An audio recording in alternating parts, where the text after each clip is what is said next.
शायद ही कोई ऐसा पति होगा जिसने 1 महीने तक अपनी पत्नी की शक्ल भी ना देखी हो।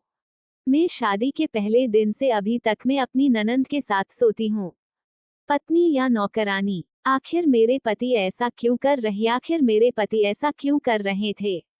मेरा नाम अंजलि है, मैं एक नए घर में शादी करके आई हूँ। लेकिन इस घर के लिए मैं क्या हूँ मुझे अभी तक समझ नहीं आ रहा है। मेरे पिता बहुत गरीब है और मेरी शादी भी बहुत जल्दी में हो गई। करीब 10 दिन पहले मेरी शादी की कोई बात भी नहीं थी और 10 दिन बाद में दुल्हन बनकर एक घर में आ गई। पिताजी के पास एक अंकल आए जो हमारे परिचित थे समाज के। उन्होंने कहा कि बहुत अच्छा पैसे वाला घर है और जल्दी में शादी करना चाहते हैं। ऐसा रिश्ता फिर नहीं मिलेगा, बेटी को खाने की कोई समस्या नहीं रहेगी। बस इतना तो काफी था मेरे पिता के लिए और हमारी शादी हो गई। मुझे ना लड़का दिखाया, ना ही शायद उन्होंने मुझे देखा होगा। शादी के बाद में ना बहू बनी ना ही पत्नी बनी। शादी करके मैं बड़े घर में आई थी तो मुझे लगा था कि मेरी जिंदगी बदल जाएगी। जिंदगी तो बदली, लेकिन दूसरी तरह से। यहाँ मुझसे कोई बात करना तो दूर, मेरी शक्ल भी पसंद नहीं करता है। फिर बस मेरे मन में यही सवाल आता रहा कि क्यों मुझसे शादी की। आपको ये जानकर आश्चर्य होगा कि मुझे ये भी नहीं पता कि मेरी शादी किससे हुई है, क्योंकि अभी तक मैंने उनकी शक्ल नहीं देखी। वो घर रहते ही नहीं थे, काम के सिलसिले में बाहर ही रहते थे। मैं अपने ननंद के कमरे में सोती हूँ, वो भी एक कोने में नीचे। मेरी ननंद भी मुझे अपने कमरे में नहीं रखना चाहती थी, लेकिन मेरी सास ने कहा कि किचन में नौकरानी सोती है, इसलिए मुझे एक कोने में जगह दे दी। मेरी ननंद मेरे साथ ऐसा व्यवहार करती जैसे कि मैं कोई नौकरानी हूँ। बात बात पर मुझे चिल्लाती, कमरे में आते ही कहती वही रह कोने में, आगे मत आया कर। काम करते वक्त और खाते वक्त कुछ कचरा होता तो वो जानबूझकर जहां मैं सोती वही फेंकती। मैं फिर भी चुपचाप रहती। शादी का मतलब ये होता है मुझे नहीं पता था, और इस तरह की शादी से तो मैं बिना शादी रहती तो ज्यादा अच्छा होता। मैं सारा दिन बस घर के काम में लगी रहती थी। घर बड़ा था, लेकिन यहाँ लोगों के दिल मुझे छोटे लगे। सुबह से शाम तक काम करना और रात को बिना आवाज करे नंद के कमरे में कोने में सो जाना, बस यही मेरी जिंदगी थी। मेरा घर वालों से नहीं, लेकिन घर में काम करने वालों नौकरानी से अच्छा रिश्ता बन गया था, क्योंकि आखिरकार में भी तो उनमें से एक ही थी।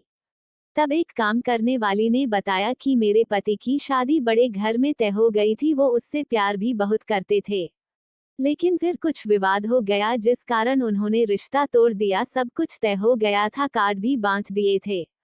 तो घर वालों और मेरे पति ने जिद में आकर उसी समय और तारीख पर शादी की, उन्हें बताने के लिए। अब मुझे ये तो पता चल गया था कि शादी क्योंकि मुझसे पहले कई लड़कियों को पूछा गया, लेकिन जब कोई तैयार नहीं हुआ था, मजबूरी में हम जैसे गरीब से शादी की गई। अपने अहंकार को रखने के लिए मैंने कुछ और दिन ऐसे ही बिताए। फिर मैंने सोच लिया कि ऐसे नहीं रहना है, एक बार अपना मुंह तो खोलना ही है। शादी की है तो मैं नौकरानी बनकर क्यों रहूं, फिर चाहे अंजाम जो भी हो, चाहे मुझे अपने घर वापस जाना पड़ा। ऐसे उनके आने का कोई समय नहीं होता था, लेकिन बहुत दिनों बाद वो आज घर पर थे और खाना वो अपने कमरे में खाने वाले थे। मैं खुद खाना लेकर उनके कमरे में गई। पहली बार था जब मैं उन्हें इतने पास से देख रही थी। मेरी तरफ देखा ही नहीं और उन्होंने कहा कि खाना टेबल पर रख दो। मैंने खाना टेबल पर रखा और उनके सामने रखी कुर्सी पर बैठ गई।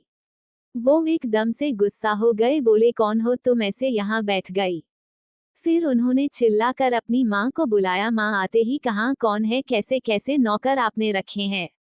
उनकी माँ देखती ही बोली यह यहाँ क्या कर रही है। मैंने कहा क्यों, मेरे पति का कमरा मेरा नहीं है क्या। मेरी सास की आंखें फटी रह गई। उन्हें लगा कि मेरे मुंह में जबान भी है। मेरे पति की बोलती भी बंद हो गई। मेरे मुंह से ये सुनते ही मेरी सांस वहां से चली गई।